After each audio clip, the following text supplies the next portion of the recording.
এই রাজ্যে যারা মুসলিম ধর্মীয় নেতা আছে তাদেরকেও অনুরোধ যে আপনারাও সামনে এগিয়ে আসুন।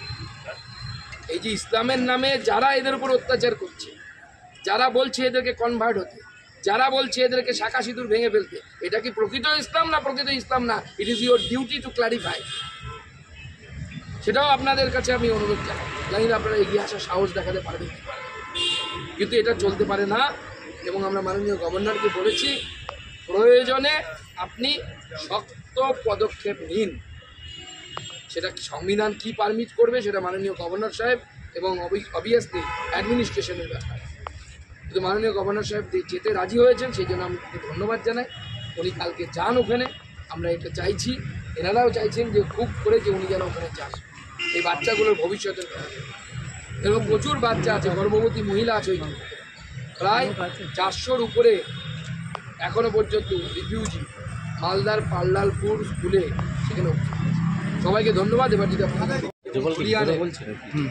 যারা দাঙ্গা পীড়িত পরিবার, সেই পীড়িত পরিবারের মধ্যে যারা রিফিউজি ক্যাম্প মালদার বৈষ্ণবনগর বিধানসভার অন্তর্গত পাল্লালপুর স্থিত পাল্লালপুর স্কুলে যারা পর্যন্ত জেলা প্রশাসন অর্থাৎ মুর্শিদাবাদ প্রশাসন যতক্ষণ না পর্যন্ত এদের থাকার ব্যবস্থা, সুরক্ষার ব্যবস্থা করতে পারছে, ততক্ষণ এরা কিভাবে যাবে?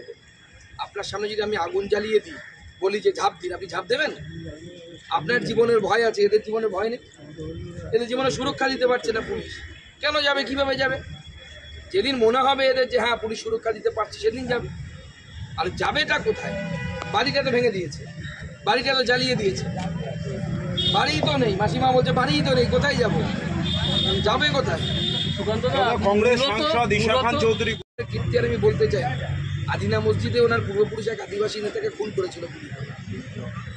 আর আমি শামশেরগঞ্জে যাইনি। ও একটা সাংসদ নিজের এলাকায় ঘরে না কিছু না, শুধু ধর্মীয় কারণে জিতেছে।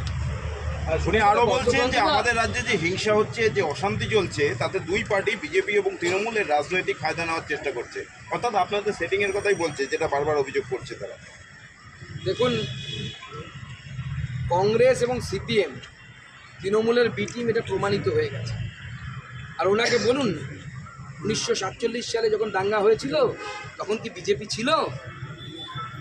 ওনাকে বলুন না, গ্রেট ক্যালকাটা কিলিংস 1946 সালে যখন এই রাস্তায় পালিয়ে বেড়াচ্ছিল লোকজন বাবারে মারে বলে, তখন তো ঈশা খান চৌধুরীর জন্ম হয়নি, কিন্তু ইতিহাস তো পড়েছে। তাহলে তৃণমূলের দায়িত্ব ছিল না জনপ্রতিনিধিদের? অবশ্যই পুলিশকে ডাকা, যা যা করণীয়। না, তৃণমূলের জনপ্রতিনিধি দাঙ্গা করিয়েছে তো। ওয়ার্ড কাউন্সিলর মেহবুব আলম, তাই না? মেহবুব আলম 16 নম্বর ওয়ার্ডের কাউন্সিলর, ও জড়িত। আমি বলছি ও জড়িত, ও করাচ্ছে। ওখানকার স্থানীয় বিধায়ক popular front of India PFI এর প্রোগ্রামে গেছিল। মুখ্যমন্ত্রী পুলিশ কেন তার বিরুদ্ধে মামলা করেন? PFI ব্যান হওয়ার পর শুধু ধর্মীয় সুরসুরি দিয়ে ভোট নেব, হিন্দুদেরকে জলাঞ্জলি দেব, গঙ্গায় ভাসিয়ে দেব, যখন বলা হলো 70% মুসলমান, এখানে 30% হিন্দু, কেটে ভাগীরথীর জলে ভাসিয়ে দিতে পারি আমরা, কেন মুখ্যমন্ত্রী স্টেপ নেননি? যখন সিদ্দিকুল্লাহ চৌধুরী সাহেব এই কলকাতায় দাঁড়িয়ে চুমকি দিচ্ছেন, আমরা আগে জেলাকে টাইট বানাবো, তারপরে কলকাতাকে টাইট বানাবো, কেন মাননীয় মুখ্যমন্ত্রী কোনো ব্যবস্থা নেননি?